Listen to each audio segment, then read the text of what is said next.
بسم اللہ الرحمن الرحیم۔ السلام علیکم، آپ دیکھ رہے ہیں الف نیوز اور میں ہوں آپ کے ساتھ ماجد علی۔ شامل کرتے ہیں آج کی ہیڈ لائن۔ ترکی کے ساتھ تنازع، 4 یورپی ممالک نے اپنی فوجوں کو متحرک کر لیا۔ فرانس کشیدگی سے باز رہے، ترک وزیر دفاع نے بڑا اعلان کر دیا۔ ٹرمپ کا ترک صدر اور یونانی وزیر اعظم سے ٹیلی فونک رابطہ، گیس تنازع کے پرامن حل کی اپیل کر دی۔ امریکی اور روسی فوجیوں کے درمیان تصادم، چین امریکہ کشیدگی میں اضافے کا خدشہ، چین نے سمندر میں 2 میزائل داغ دیے۔ پاکستان، چین، روس، ایران اور ترکی میں دفاعی معاہدہ۔ امارات اور اسرائیل میں براہ راست فلائٹ آپریشن کے لیے تاریخ طے پا گئی۔ متحدہ عرب امارات، فضائی کمپنیوں کے ٹکٹ نرخوں میں 50% کمی کر دی گئی۔ امریکہ خوابوں کی دنیا سے باہر نکلے اور حقائق کا سامنا کرے، ایران نے امریکہ کو آئینہ دکھا دیا۔ پاکستان اور دنیا بھر کی خبروں سے باخبر رہنے کے لیے الف نیوز کو سبسکرائب کر لیں اور بیل آئیکن کو کلک کرنا نہ بھولیے گا۔ ناظرین، اپنی آراء کا اظہار کمنٹ سیکشن میں لازمی کیجیے گا۔ ہیڈ لائنز آپ نے جانی، اب بڑھتے ہیں خبروں کی تفصیلات کی طرف۔ فرانس، قبرص اور یونان نے قبرص کے مغربی حصے میں جنگی مشقیں شروع کر دی ہیں۔ مشقوں میں یونان کے بمبارڈ طیاروں کے ساتھ ساتھ فرانسیسی جنگی طیارے بھی حصہ لینے کے لیے تیار ہیں۔ یونانی سرکاری ریڈیو کی رپورٹ کے مطابق آئندہ چند روز میں اٹلی اور فرانس کے بحری بیڑے بھی جاری مشقوں میں شمولیت اختیار کر لیں گے۔ ان جنگی مشقوں کا آغاز ترکی کی طرف سے بحیرہ روم میں گیس کی تلاش شروع کرنے کی وجہ سے شروع کی گئی ہے۔ دوسری جانب ترکی کی تمام تر سرحدوں کو Germany, Spain, France, Australia, Norway, Denmark, Sweden, Belgium اور ہالینڈ سے آنے والے مسافروں کے لیے بند کر دیا گیا ہے۔ خبر کے اگلے حصے میں بات کرتے ہیں۔ فرانس بدماشی نہ کرے، ترک وزیر دفاع نے بحیرہ روم میں جوابی مشقوں کا اعلان کر دیا۔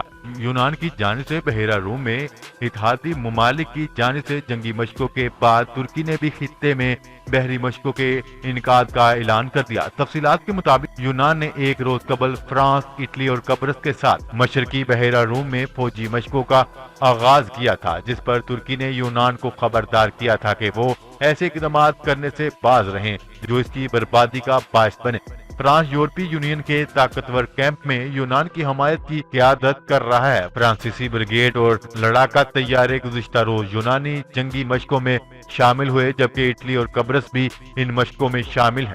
ترک وزیر دفاع نے پیرس کی جانب اشارہ کرتے ہوئے کہا ہے کہ بدماشی کا دور گزر چکا ہے، آپ ہمیں دھونس کے ذریعے اقدامات کرنے پر مجبور نہیں کر سکتے۔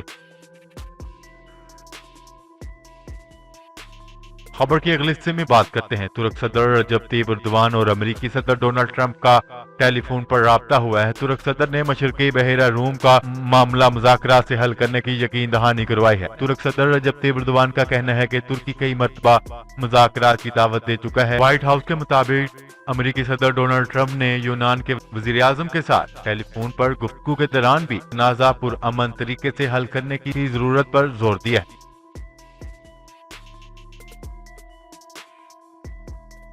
خبر کے اگلے حصے میں بات کرتے ہیں۔ امریکہ اور روسی فوجیوں کے درمیان تصادم، شام میں ہوئے تصادم کے دوران کئی امریکی فوجی اہلکار زخمی ہو گئے۔ تفصیلات کے مطابق شام کے جنگ زدہ علاقے میں تعینات امریکی اور روسی فوجیوں کے درمیان تصادم ہوا ہے، جبکہ بتایا گیا ہے کہ شام کے جنگ زدہ علاقے میں دوران گشت روس اور امریکی فوج کی پیٹرولنگ گاڑیاں آمنے سامنے آ گئیں۔ اس دوران دونوں فوجیوں کی گاڑیوں کے درمیان تصادم ہوا۔ تصادم کے نتیجے میں کئی امریکی فوجی اہلکار زخمی ہو گئے۔ اس دوران دونوں ممالک کے فوجی اہلکاروں کے درمیان مزید کشیدگی پیدا ہوئی، تاہم پھر فوجی اہلکار جائے وقوع سے پیچھے ہٹ گئے۔ امریکی فوجیوں نے الزام عائد کیا ہے کہ یہ تصادم روسی فوجیوں کی جانب سے جان بوجھ کر کیا گیا۔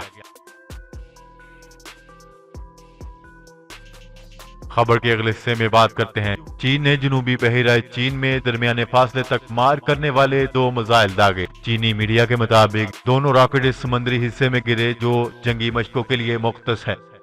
قبل ازیں امریکہ نے اس علاقے میں جاسوس طیارے داخل بھی کیے تھے۔ چین نے اس اشتعال انگیزی قرار دیتے ہوئے طاقت کا یہ مظاہرہ کیا ہے۔ ساؤتھ چائنا سی میں چین متعدد متنازع مقامات کو اپنی ملکیت قرار دیتا ہے۔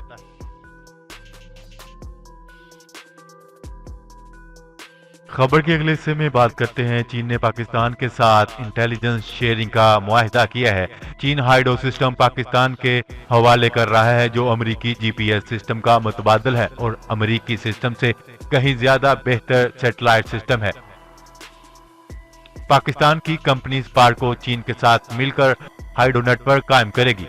اس کے بعد چین اور پاکستان کسی بھی قسم کے میزائل اور جہازوں کو ہدف بنا سکیں گے۔ اس میں کمال کی بات یہ ہے کہ سی آئی اے اور موساد اسے ہیک نہیں کر سکتے۔ نئے بلاک میں شامل چین، روس، پاکستان، ترکی اور ایران ایک دوسرے کے کاروباری اتحادی بن چکے ہیں۔ ان ملکوں میں تجارت بہت ہوگی، یہ ایک دوسرے کا اسلحہ بھی فروخت کریں گے۔ ہو سکتا ہے یہ پانچوں ممالک ایسا دفاعی معاہدہ کر لیں کہ ایک ملک پر حملہ سب ملکوں پر حملہ تصور کیا جائے گا۔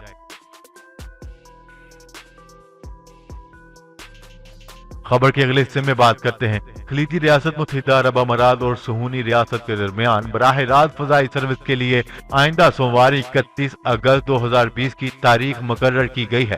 اسرائیلی اخبار کی رپورٹ کے مطابق آئندہ سوموار کو اسرائیل اور امریکی عہدیداروں کو لے کر ایک ہوائی جہاز براہ راست ابوظہبی پہنچے گا۔ اخباری رپورٹ کے مطابق سعودی عرب کی طرف سے اسرائیلی جہاز کو فضائی حدود استعمال کرنے کی اجازت دینے یا نہ دینے کا ابھی کوئی فیصلہ نہیں کیا گیا، تاہم توقع ہے کہ سعودی عرب امارات اور اسرائیل کے درمیان فضائی سروس کے لیے اپنی فضا استعمال کرنے سے نہیں روکے گا۔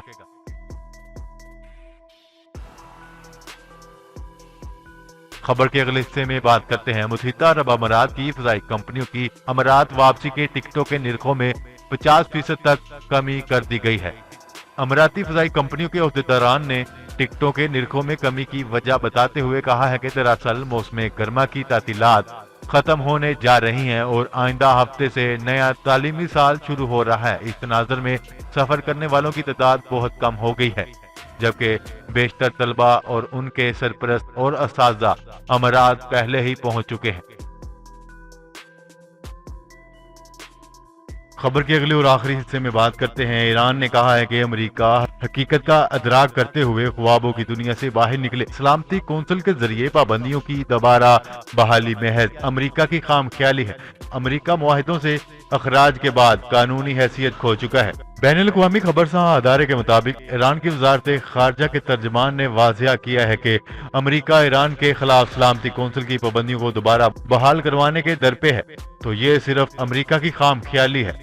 اسلامی جمہوریہ ایران کی وزارت خارجہ کے ترجمان نے اپنے ایک ٹویٹ میں کہا ہے کہ امریکی وزیر خارجہ مائک پومپیو اس کوشش میں ہے کہ ایران کے خلاف سلامتی کونسل کی پابندیوں کو واپس لپیٹ دیا جائے، جبکہ یہ صرف ان کی خام خیالی ہے۔ انہوں نے کہا ہے کہ سلامتی کونسل کے سربراہ سمیت 13 رکن ممالک یہ واضح کر چکے ہیں کہ امریکہ اب جامعہ ایٹمی معاہدے کا رکن نہیں ہے، اس لیے قرارداد 2231 کو استعمال کرتے ہوئے وہ ایران کے خلاف کسی اقدام کی پوزیشن میں نہیں ہے اور وہ اس حوالے سے اپنی قانونی حیثیت کھو چکا ہے۔